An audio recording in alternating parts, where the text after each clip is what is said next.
What I have here is a no spark situation on a 1985 BMW 318i M10 L-Jetronic. Left me stranded at a stoplight. Let's demonstrate. Nothing. Alright, checking the primary resistance of the coil. It should be 0.82 ohms. It's coming in at about 1.2, which 0.4 of an ohm off doesn't seem like much. Seems like it might be something in the wires, but at the same time, that's 50% of the value. It's 150% of what it should be. Is that the red flag? We'll see. Checking the secondary resistance.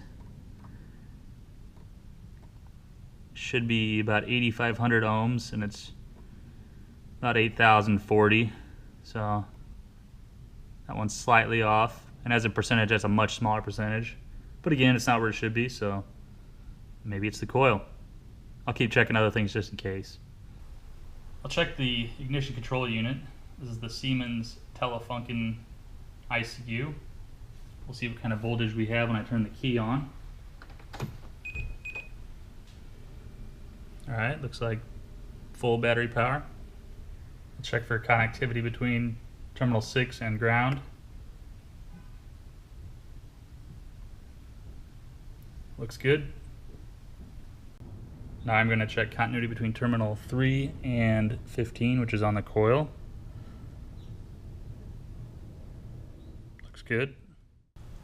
Now I'm going to check the AC voltage of the impulse generator to the ICU while it's cranking. It should be between 1 and 2 volts. It said 1 this time, it said 1.5, 2 last time I tried. Now checking the continuity of the impulse generator. It's reading 1100 ohms. Should be between 1000 to 1200. Looks good. Just so happen to have a new coil. Testing the readings and yay, 1.2 ohms, just like my old coil. Let's see the other reading. 10,000 ohms. That's way above what it should be. I replaced the coil anyway just because I was there. So let's see what happens.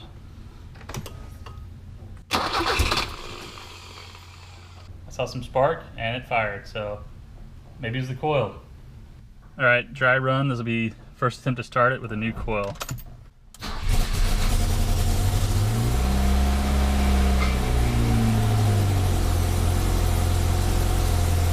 Looks like it worked. Hopefully this thing doesn't die again. It was really annoying dying in traffic last time. My speedometer's working. That's weird.